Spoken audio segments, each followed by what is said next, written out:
1984 to all the way 2 decades later getting Ben in the first round in 2004, you would have thought they would have done a better job of preparing for life after Ben Roethlisberger. But guess what? They have not. So now this is what it faces them. Their options were either Dwayne Haskins or Mason Rudolph. So the only choice that they had was to bring Ben Roethlisberger back. Even at $5 million pay reduction, so he's supposed to make $19 million base, he makes $14 million now, Skip. That was the only choice that they had. Does it make him better? What? Now all of a sudden he comes back? Skip, what's the likelihood? A guy in year what would this be, year 18 for Ben? That his arm, after elbow surgery, after all the sacks, after all the hits, after the motorcycle injury robbed him of probably a year of his career. His arm's going to get stronger? He's going to push the ball down the field more now? Hell, I read a story where Ben barely practices during the week. I'm trying to figure out how the hell the starting quarterback really doesn't practice that much and have a rhythm with the receivers. No, it doesn't make them any better. Skip, they're not a very good team. That team is built. They can't run the football. So what are they going to do now all of a sudden? Are they going to trade for Derrick Henry? Are they going to trade for an elite running back? Are they going to draft Najee Harris?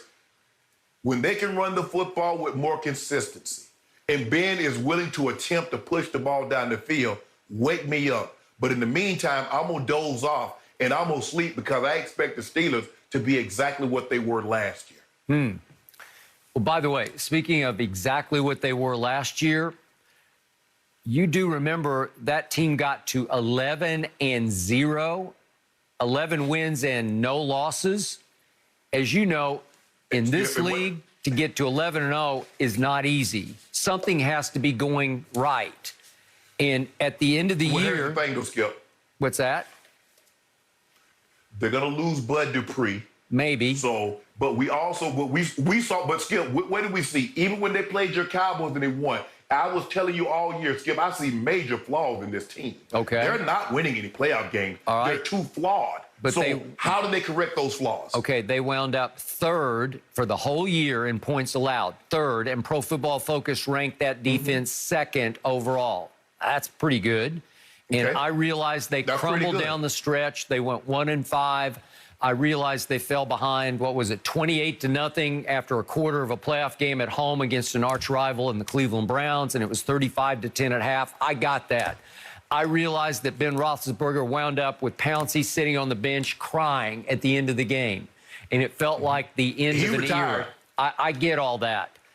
But I still believe in Ben Roethlisberger. I'm still a fan of his. I'm not a fan of the Steelers in any way, shape, or form, but you remember, I love Devin Bush, too. I loved him. I thought they stole him in the first round of that draft. And I assume he's going to come back full force. And if he does, there's a chance they'd keep Bud Dupree. I don't know. He's probably going to command too much money on the open market. He's obviously coming off an injury also. But I don't think the defense is going to be any worse. I mean, T.J. Watt's still there and Cam Hayward's still there, and I can go down the line. I think they're still going to be very good on defense. And Joe Hayden? I think he probably will be gone, be a cap casualty. But the point is... Oh, Joe, you're talking about Joe Hayden. Joe Hayden, yeah. But, look, I'm pretty sure they're going to take Najee Harris in the first round because they better. And if they don't take Najee, they might talk themselves into Travis Etienne. But I love both those kids. But I'll give Najee a slight edge because he runs a little more physically, and he can really catch it and run with it. The ball a little better. Hey. Yes. Najee, he made that Alabama attack go. And, again, they were about as loaded as any offense we've seen in the history of college football. But still. Yeah. What do we always say? What's the ultimate cliche? The running game is the quarterback's best friend. Well, I believe Ben's going to have a new best friend next year named Najee Harris. And if he does, you better look out because it's going to change the way they play offense. It's going to change. They'll tilt back to a balanced team. And if they can, listen, Ben Roethlisberger, I realize he's 39 years of age. And yet, he's been to 6 Pro Bowls, he's been to 3 Super Bowls, and he won 2 of them.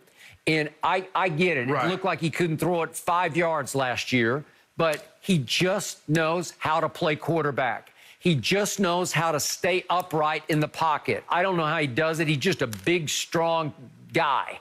and it's not weight room strong, and he takes a lot of hits he's not the biggest workout warrior in the offseason. Weight room, he don't even work out. Well, that's what I'm saying. But the point is, I believe he will be inspired by what he saw Brady do. And I believe he did at least glimpse his football mortality at the end of that Cleveland game. Like, is this the end for me? And I believe you'll see a much more recommitted Big Ben off-season going into regular season. I like their chances. I still think they're going to rival Baltimore for the best team in that division. I'm Skip. Hold on, time out.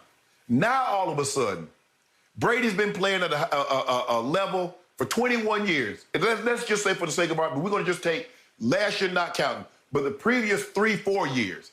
Ben wasn't inspired by that. What's Ben workout? You read the reports. Ben workout is yoga, going drinking beer, playing golf. So how does Tom Brady inspire that when you know what Tom Brady does in the offseason? So Ben goes and does an hour yoga class, drinks beer, plays golf. How does that equate to playing football at an elite level?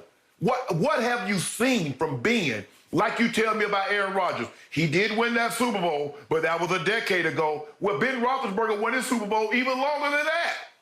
And somehow you believe after the injuries, after the elbow surgery, after what you saw last year, that all of a sudden he's going to come back and be reinvigorated?